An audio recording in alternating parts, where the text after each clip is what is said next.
Ok, Efesios capítulo 1, versículo 11. Versículo 11. Bueno, vamos a comenzar con el versículo 10. Que en la dispensación del cumplimiento de los tiempos, juntaría, hablando de Dios, hablando de Padre, dice, juntaría en uno todas las cosas en Cristo.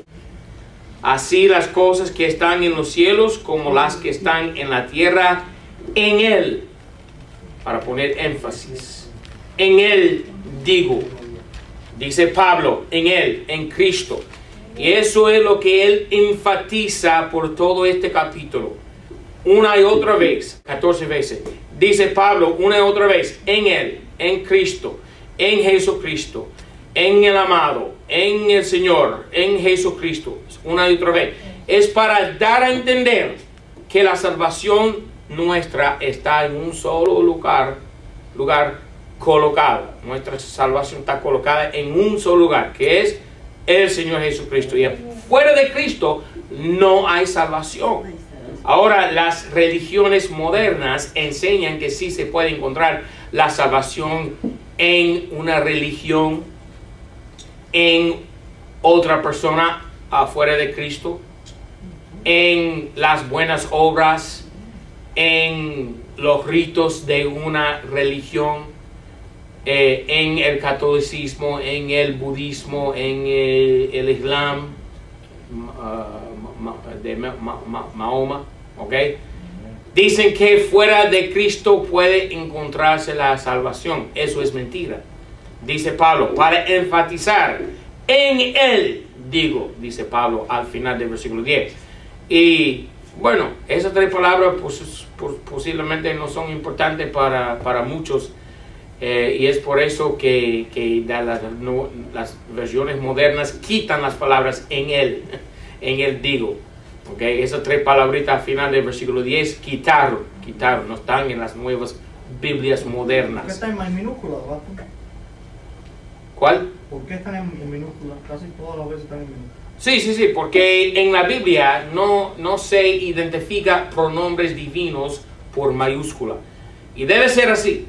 Porque si los traductores de la Biblia hubieran puesto mayúscula en algunos pronombres, posiblemente hubieran hecho el gran error de hacer a Satanás un Dios o rebajar a veces a Cristo, porque a veces no se entiende si es...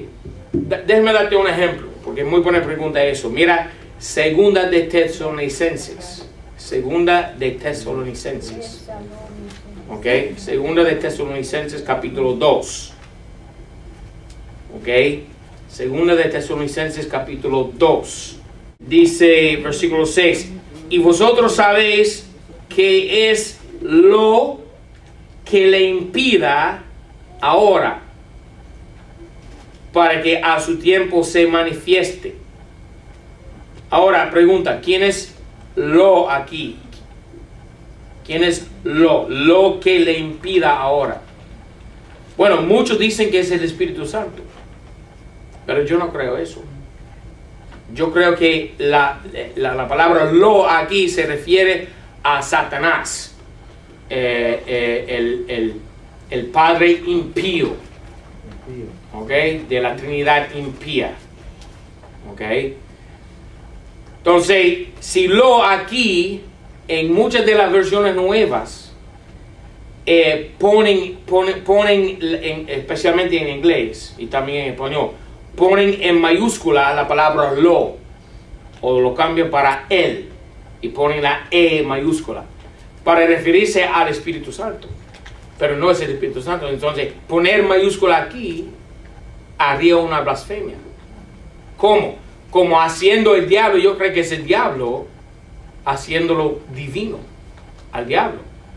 Es una blasfemia. Entonces, yo soy a favor de mantener la Biblia castellana como ha sido por 400 años. Los pronombres que se refieren a Dios deben mantenerse con minúsculas y no poner mayúsculas. ¿Ok? Eso es mi criterio. Porque eso hace confusión. Porque no se sabe cuándo... Déjame darles otro ejemplo. Mira Génesis 49. Hay veces que sí está en mayúscula. como se refiere a Dios. No, en esta Biblia no. ¿No? No, nunca. Pronombres. Ahora, hay sí títulos, Ok, ya me que son títulos, son adjetivos.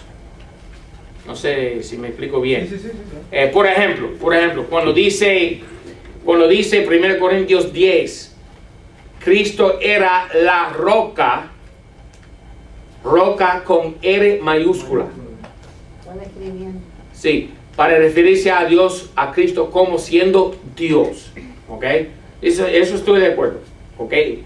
A través de toda la Biblia Valera hay títulos de Cristo refiriéndose a Jesucristo como Dios. Como Dios. Pero los pronombres como Él, como este, como le, ¿ok? Los pronombres que se refieren a divinidad no deben poner mayúscula, porque a veces el pasaje es un poquito borroso, un poquito confuso, y uno tiene que leer con sabiduría, detenidamente captando la idea del pasaje. Y muchos han caído en la trampa de cambiar las minúsculas de los pronombres que se refieren a Dios, cambiar las minúsculas, poner mayúsculas y de esa manera convertir al diablo en Dios. Y eso es blasfemia. Ok, volviendo a Efesios. Ok, capítulo 1, versículo 11. En el cual, otra vez más, en Cristo, ok, en el cual alcanzamos también herencia, siendo predestinado conforme al propósito de aquel que obra todas las cosas según el arbitrio de su voluntad. Nosotros alcanzamos herencia. Ahora, la iglesia, el cuerpo de Cristo, no es herencia, sino adquirió herencia. La distinción es muy importante, porque el pueblo de Israel sí es herencia, ¿ok? Pero la iglesia no es herencia, sino la iglesia tiene su herencia, ¿ok? Déjame explicar. Mira por favor Primera de Pedro. Primera de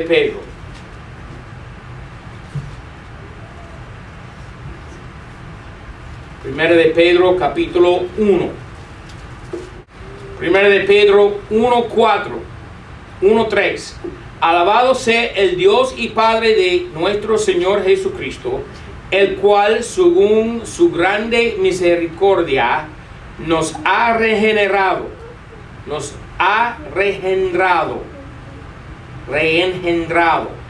en esperanza viva por la resurrección de Jesucristo de entre los muertos, ahora hay que distinguir entre por y para. Por en español se refiere a la origen de una cosa, ¿ok? De dónde viene una cosa, ¿ok? Y para indica la destinación, ¿ok? Para dónde vamos, ¿ok? Entonces, tomando eso en cuenta, versículo 4, para la herencia incorruptible, es decir, que nosotros vamos a nuestra herencia. No hemos llegado todavía. Entonces, ¿cuál es nuestra herencia? Es el cielo. Es nuestro hogar celestial. Es Cristo, porque Pablo dijo, para mí vivir es Cristo y morir es ganancia. Más Cristo. ¿Ok? Entonces, nuestra herencia es lo que nosotros recibimos cuando fuimos salvos, pero no se ha cumplido la salvación. Es cierta la salvación, pero no es completa todavía. Estamos esperando la transformación de nuestros cuerpos en el rapto y vamos a ser como Cristo, y eso es el cumplimiento y el fin de nuestra herencia. Entonces, no somos herencia, sino tenemos herencia. pero el pueblo de Israel es otra cosa. ¿Okay? El pueblo de Israel, ellos sí son herencia, ellos son la heredad de Dios. ¿Okay? Pero Dios es nuestra heredad, entonces al revés. ¿Okay? La iglesia tiene su herencia y el pueblo de Israel es la herencia de Dios. Dios tiene su herencia, que es el pueblo de Israel. ¿Okay? Ok, Cristo ganó para nosotros la salvación. Ok. Entonces nosotros adquirimos la herencia, volviendo a Efesios. Dice Pablo, en el cual alcanzamos también herencia. Y dice la misma cosa, mira versículo 14, que es las aras de nuestra herencia hasta la redención, el rapto, de la posesión adquirida. Nosotros adquirimos una herencia, pero no se ha cumplido todavía. ¿Okay? Voy a explicar eso en un momento. ¿Okay? Quédate conmigo, no se me vaya, por favor. ¿Okay? En el cual alcanzamos también herencia, versículo 11, siendo predestinados.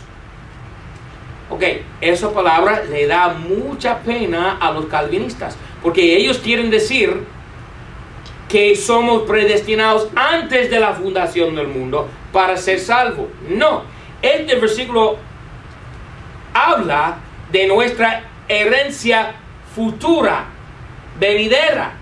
Entonces, cuando recibí Cristo, cuando me convertí a Cristo, en ese momento yo fui predestinado, no antes de la fundación del mundo, no antes de mi salvación.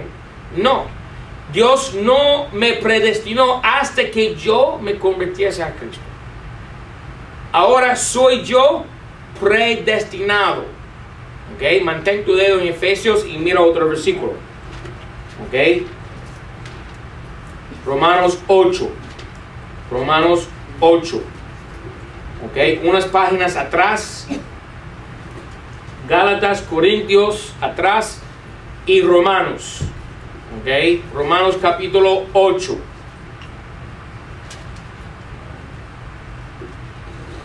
Versículo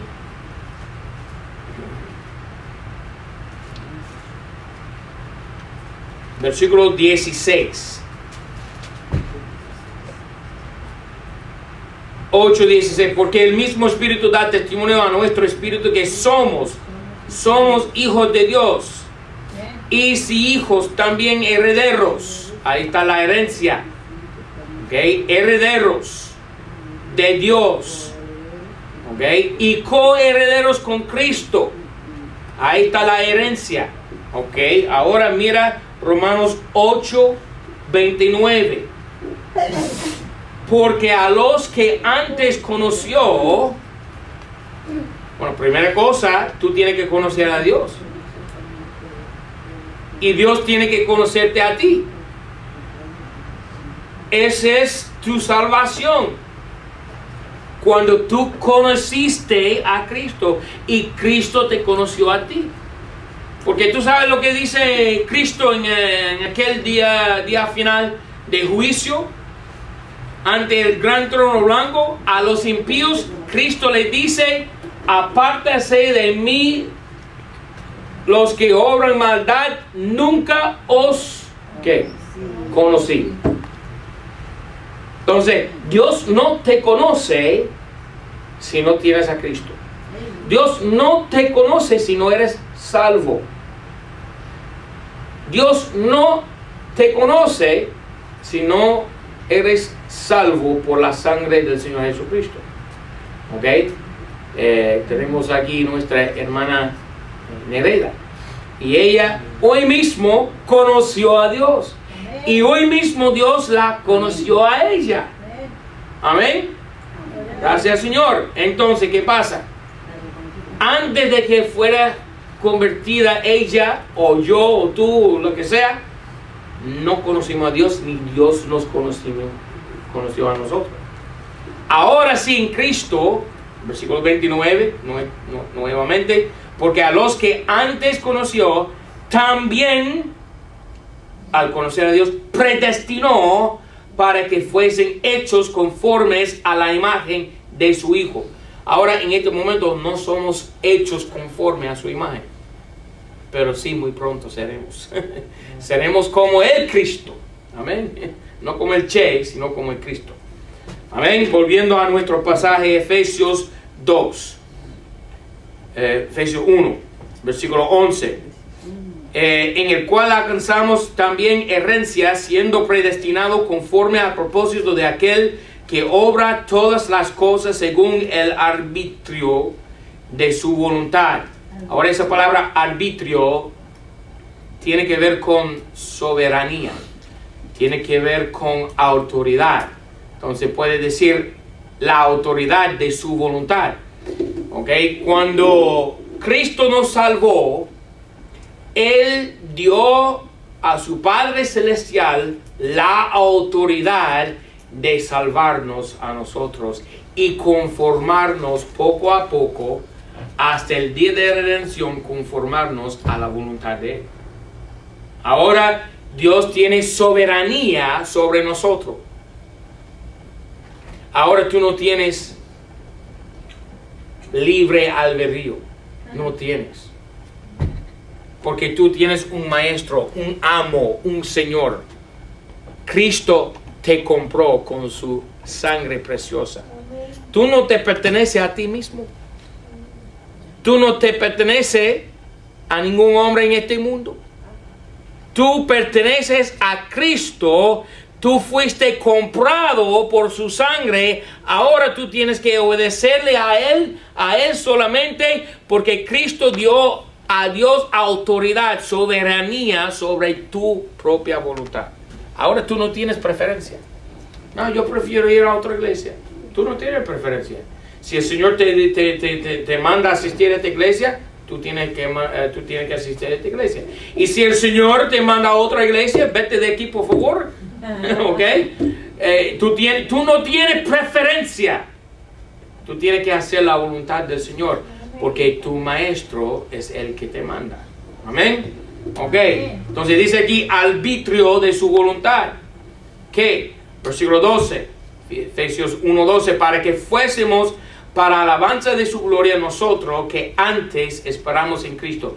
Tú no eres predestinado hasta que esperasteis en Cristo. Entonces, tú que has esperado en Cristo, tú que has sido salvo, tú que has sido renacido, reengendrado por el Espíritu Santo, ¿ok? Tú eres ahora predestinado a ser conformado a su imagen. Versículo 13. En el cual esperasteis, es decir, confiasteis, en el cual esperasteis también vosotros en oyendo la palabra de verdad. ¿Cuándo fuiste convertido? Al oír la palabra de verdad. La salvación por la simiente incorruptible, que es la palabra de Dios. Muy claro, estaba hablando de aquí Pablo. ¿Ok? Solamente los religionistas son los que se confunden. ¿Okay? Religiosos también. Versículo 13. En el cual esperáis también vosotros en oyendo la palabra de verdad, el evangelio de vuestra salud, en el cual también desde que creísteis fuisteis sellados con el Espíritu Santo de la promesa. Ahora, tú fuiste sellado por el Espíritu Santo. Y el Señor te ganó con su sangre. Ahora tu alma es una posesión de Dios. Mira el versículo 14. Dice aquí que es las aras de nuestra herencia hasta la redención de la posesión adquirida. Posesión adquirida. Cristo ganó tu alma. Compró tu alma. Tu alma pertenece a Él. Entonces lo que dicen no se puede perder la salvación, eso es locura. Porque tu alma pertenece a Dios. Él la compró. ¿Cómo tú vas a perder la salvación si tu alma está en la mano de Él y nunca, Él no va a abandonar su propia posesión? Él adquirió tu alma y no la va a perder para nada. ¿Ok? Eso es el asunto ahí. Antes de la cruz, sí, las personas podían perder la salvación.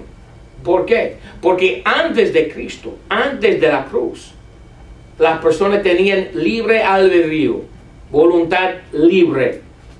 Podían servir a Dios o no servir a Dios. Podían hacer justicia o no hacer justicia. Ahora, tú no tienes derecho de decidir. Tú tienes que hacer justicia. ¿Por qué? Porque tu alma pertenece a Dios. Ya no tienes libre albedrío. No tienes preferencia. Yo prefiero esta Biblia sobre la otra. Tú no tienes preferencia. Tú tienes que seguir con la Biblia que el Señor te mande a tener. ¿Ok? No hay preferencias en Cristo. Somos esclavos de siervos de Él. Amén. Gracias, Señor, que dentro de esa misma esclavitud hay mucha libertad. Más libertad que tiene el mundo, déjame decirte. ¿Ok? El mundo, ser esclavo de pecado, no hay ninguna libertad. Ser esclavo de Cristo, hay libertad. ¿Entiendes? ¿Ok? Prefiero ser esclavo con libertad que ser esclavo sin libertad. ¿Qué quieres tú? ¿Ok? Yo me quedo con esa esperanza, la libertad que tengo en Cristo. Versículo 14. Entonces fuimos sellados, versículo 14, que es las arras. El Espíritu Santo es las arras. Ahora vamos a ver lo que quiere decir arras. Arras es una palabra que arras. Arras. ¿Ok? Con doble R. Hay que trillar la lengua. Para un gringo es muy difícil. ¿Ok? Entonces, perdóname. ¿Ok? No, está bien, está bien. Arras. Como dicen los puertorriqueños, ajas. ¿Ok? Las ajas. Las ajas. ¿Ok? Arras es una palabra que tiene que ver con propiedades. Tiene que ver con bienes raíces. ¿Ok? Cuando uno va a comprar una casa, tiene que poner un depósito, ¿no? ¿Ok? Arras. Arras.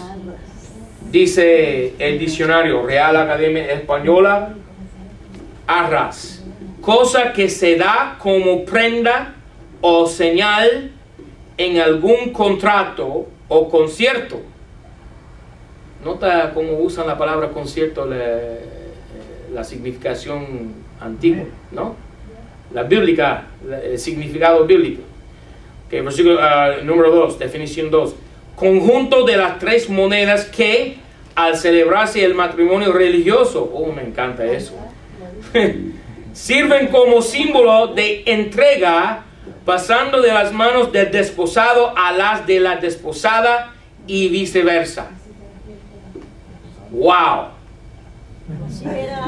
¿Tú entiendes lo que está diciendo aquí? Ajá. Las arras son moneditas, ¿verdad? Que el esposo dio a su novia en el matrimonio, ¿verdad? Y es la promesa, la señal de que sí vamos a casarnos. Entonces nosotros estamos esperando ¿qué? Una boda. Unas bodas celestiales con Cristo, nuestro marido, nuestro esposo, y Él nos ha dado a nosotros ¿qué? Unas monedas, el Espíritu Santo morando dentro de tu ser, ¿verdad? Y esa es la promesa que Él va a cumplir lo que Él había prometido. ¿Amén? ¡Wow! Impresionante. Entonces el Espíritu Santo, versículo 14, es las arras, es la promesa, la señal de la promesa, que de nuestra herencia hasta la redención de la posesión adquirida para alabanza de su gloria. Entonces, nuestra salvación tiene dos partes, tres partes realmente, pero vamos a hablar de dos. La salvación, ¿ok? La conversión, es la primera parte. Cuando el alma se salva y cuando el alma es adquirido por el Señor Jesucristo, comprado. Pero la salvación tiene su cumplimiento cuando el Señor venga del cielo para recibir su novia y nosotros seremos transformados espiritualmente y físicamente en el día de la redención, que es el tribunal de Jesucristo, el rapto de la iglesia. Dos partes. La primera parte es ahora cuando el alma se convierte, y la segunda parte es cuando el cuerpo se transforma en el rapto de la iglesia. Y ojalá que sea hoy. ¿Okay? Versículo 15. Oh, Dios mediante sea hoy. Ahora sí. Ahora, dice aquí, posesión adquirida. Adquirida. ¿Ok? Ahora, esa palabra adquirida tiene que ver con la sangre de Jesucristo comprándonos. Mira Actos capítulo 20, por favor. Actos capítulo 20. Actos 20, 28, dice Pablo: por tanto, mirad por vosotros y por todo el rebaño sobre el que el Espíritu Santo os ha puesto por sobreveedores, para apacentar la iglesia de Dios, la cual Él ganó. Ganó. Dios ganó la iglesia. El Señor te ganó, te adquirió, te compró. ¿Cuándo? Cuando fuiste convertido. Cuando la sangre fue aplicada a tu corazón. ¿Ok? Ganado, un pueblo ganado somos. Mira, primera de Pedro 2:9 de primera Pedro dice: mas vosotros sois el linaje elegido, el real sacerdocio. ¿Tú eres un sacerdote? Nereida, no lo sabía, pero tú eres ahora una sacerdota. No lo sabía, pero sí la eres. ¿Sabe por qué? Porque cualquier persona que tiene el Espíritu Santo en su corazón tiene acceso a Dios y no hay otro intermedio. No hay otro árbitro. No hay otro abogado.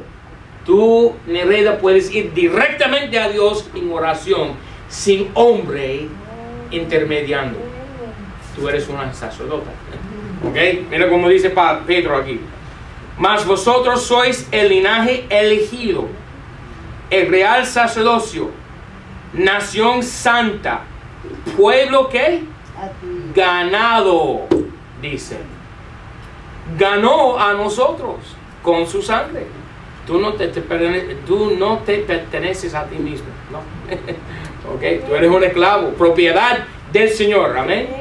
Ok, Efesios, volviendo a nuestro texto, Efesios 1, versículo 14, que es las arras de nuestra herencia hasta la redención de la posesión adquirida para alabanza de su gloria. 15, por lo cual también yo, oyendo de vuestra fe, dice Pablo, que es en el Señor Jesús, y de vuestro amor para con todos los santos, no ceso de dar gracias por vosotros, haciendo memoria de vosotros en mis oraciones. Entonces Pablo era un guerrillero de oración intercesora. ¿Ok? Estaba arrodillado todos los días, intercesando por sus hermanos. Ahora, eso no es la misma cosa como María, dicen los católicos, que era intercesora. No, porque ellos quieren dar a entender que la persona, el pobre católico, tiene que ir a María y a través de María se acuda a Cristo. No, eso es mentira. ¿Ok? Sí podemos orar uno por otro, ¿verdad? Pero ninguna persona aquí presente tiene que ir a Dios por medio de otro hermano en la iglesia. No. Entonces, la verdadera oración intercesora es la que cuando el cristiano está orando por su hermano, ¿verdad?, pidiéndole de Dios misericordia para la persona. Y cualquier persona puede tener ese ministerio de oración intercesora. No tiene que ser María. ¿Ok? Puede ser cualquier persona. Yo puedo orar por ti, tú puedes orar por mí. Y si no estás orando por mí, por favor, ten misericordia de mí, ten piedad de mí, porque me hace falta muchas oraciones. ¿Ok? Y yo voy a estar orando por todos vosotros también. Versículo 16. No ceso, dice Pablo. ¿Qué clase de persona era Pablo? Dice, no ceso de dar gracia por vosotros. No ceso de orar por vosotros. Entonces, en algún otro lugar dijo Pablo, orad sin cesar. Pero ¿cómo puede uno orar sin cesar? Porque mira, yo acabo de comer un pollito ahí afuera, ¿verdad? Y déjame decirte definitivamente, yo estaba comiendo y dándole a Dios gracias por el pollito, pero no estaba orando, yo estaba comiendo. Pero sí, un cristiano puede seguir orando de varias maneras. Por ejemplo, Nehemías frente al rey, está pidiendo al rey un favor, que el pueblo de Israel volviese a ¿dónde? A su tierra. Y mientras hablando con el rey dice, ¿qué quieres, Nehemías? Y la Biblia dice, Nehemías oró y respondió al rey. ¿Cómo oró entonces? Bueno, al responder al rey, dijo en su corazón, Señor, por favor, ayúdame a tener las palabras sabias en este momento, porque estoy frente al rey y puedo perder la vida. El cuello me pueden doblar. ¿Ok? Entonces él estaba orando, a la misma vez respondiendo al rey. Entonces una persona puede sí en su corazón estar orando en todos momentos, mientras comiendo, mientras conversando, mientras haciendo cualquier otra cosa. La persona en su corazón puede estar orando, y eso se llama orar sin cesar. Otra cosa, orar sin cesar, es cuando es el momento determinado a orar, como por ejemplo miércoles a las 7:30. Cuando es el tiempo adecuado y determinado para orar, como por ejemplo miércoles a las 7:30. Amén. Cuando es el momento adecuado a orar, como por ejemplo miércoles a las 7:30. Eso se llama orar sin cesar. Amén. Ok, entonces hay varias formas de cumplir esa escritura, y yo les hago sugerencia de que todos los miércoles a las 7:30 venga a orar con nosotros.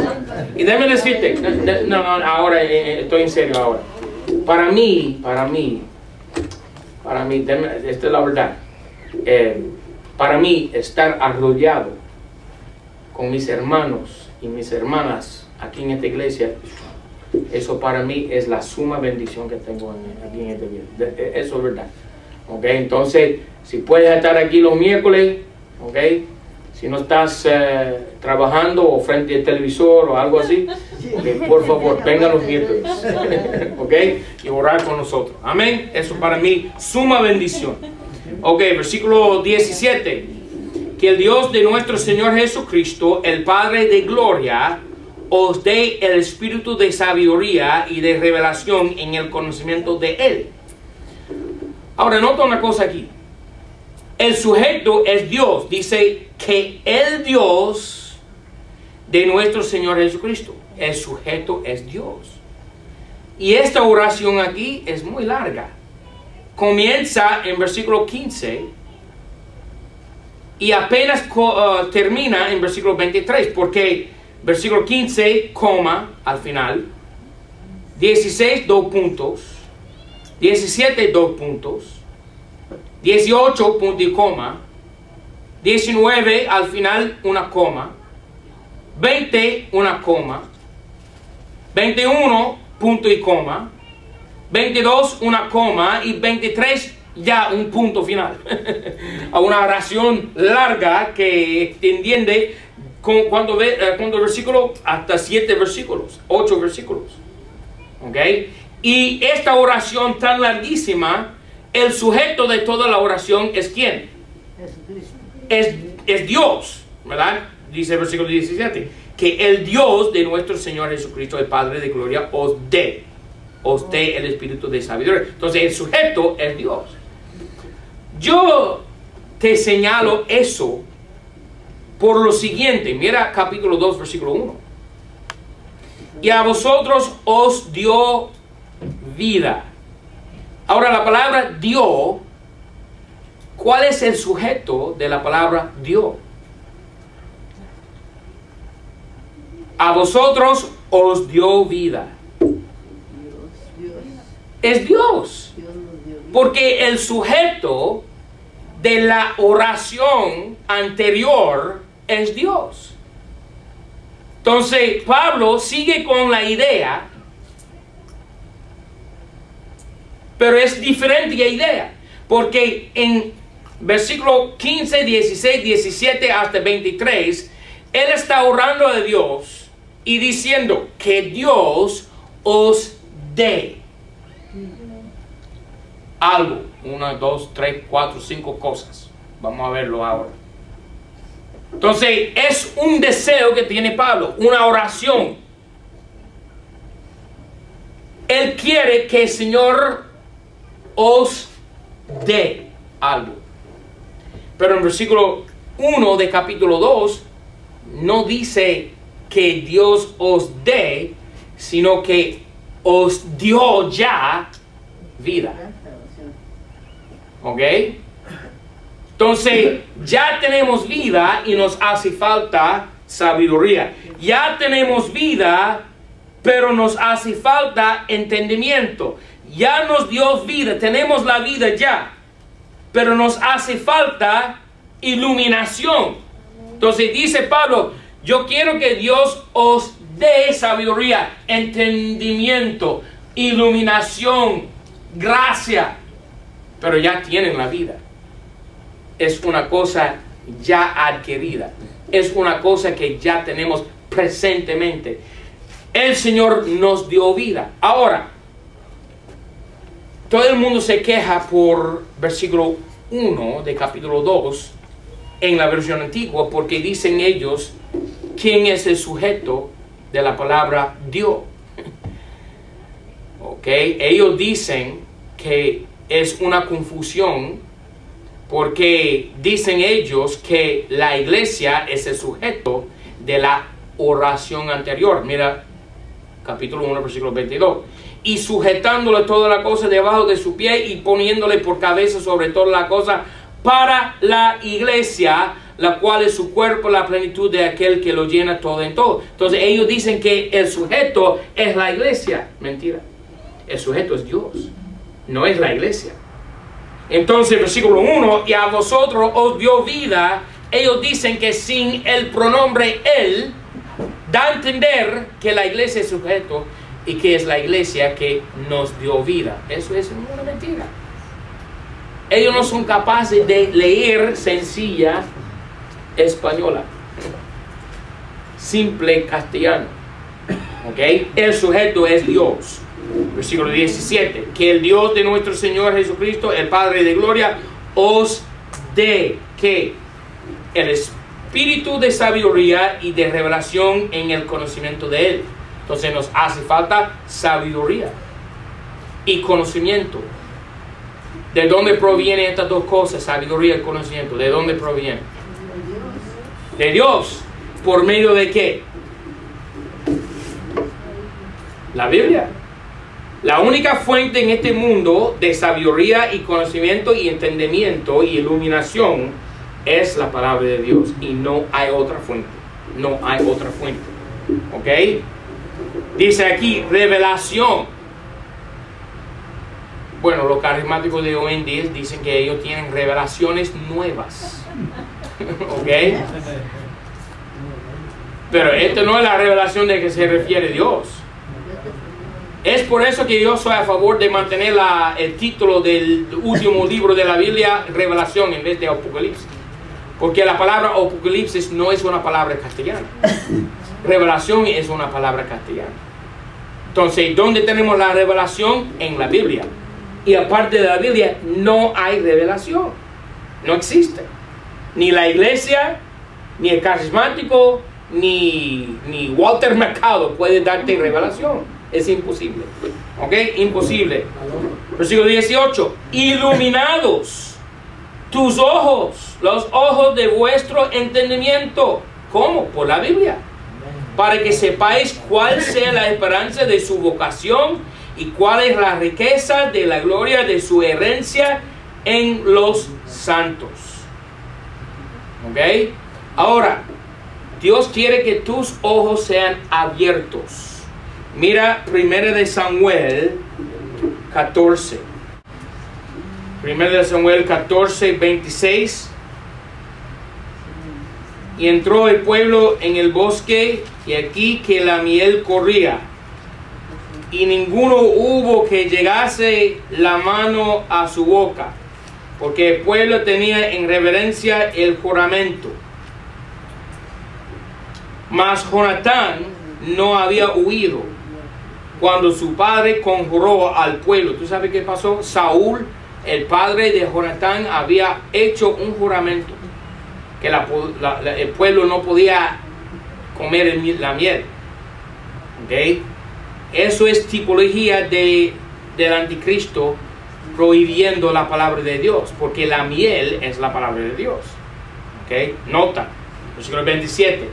Mas Jonatán no había huido cuando su padre conjuró al pueblo, y extendió la punta de una barra que traía en su mano, y mojóla en un panal de miel, la palabra de Dios. Y llegó su mano a su boca, y sus ojos fueron, ¿qué? Aclarados. Entonces, ¿cómo podemos ser iluminados? ¿Cómo podemos tener aclaración? Extendiendo la mano a la palabra de Dios y comiendo la palabra de Dios, es decir, y sus ojos, dice la palabra de Dios, fueron abiertos, ¿ok? O aclarados, ¿ok? Otro ejemplo de esto, mira Lucas 24, Lucas 24, 31. Esto es cuando Cristo estaba andando con los discípulos después de su resurrección, ¿verdad? Y mira el versículo 27. Y comenzando desde Moisés y de todos los profetas, les declaraba, ¿dónde? En todas las escrituras las cosas tocantes a él. ¿Ok? Mira el 31. Entonces, ¿qué? Fueron abiertos los ojos de ellos y le conocieron, mas él se desapareció de los ojos de ellos. Entonces, ¿qué pasa? Al oír las escrituras, los ojos de ellos fueron abiertos a Cristo. Y él es invisible. Dice que él desapareció de ellos. Se fue. Está en el cielo. Ascendió a su Padre. Pero aún siendo para nosotros invisible, podemos tener los ojos abiertos, y solamente por medio de la palabra de Dios. Amén. Amén. Ok. Vamos a ya terminar Efesios 1, versículo 18. Iluminados los ojos de vuestro entendimiento, para que sepáis cuál sea la esperanza de su vocación, el rapto, y cuáles las riquezas de la gloria de su herencia en los santos. Es el rapto de la iglesia. Estamos esperando nosotros a recibir nuestra herencia celestial, el rapto de la iglesia, cuando aparezcamos delante del tribunal de Jesucristo para recibir nuestros premios por las cosas que hayamos hecho en el cuerpo. Hay preguntas. Hay preguntas.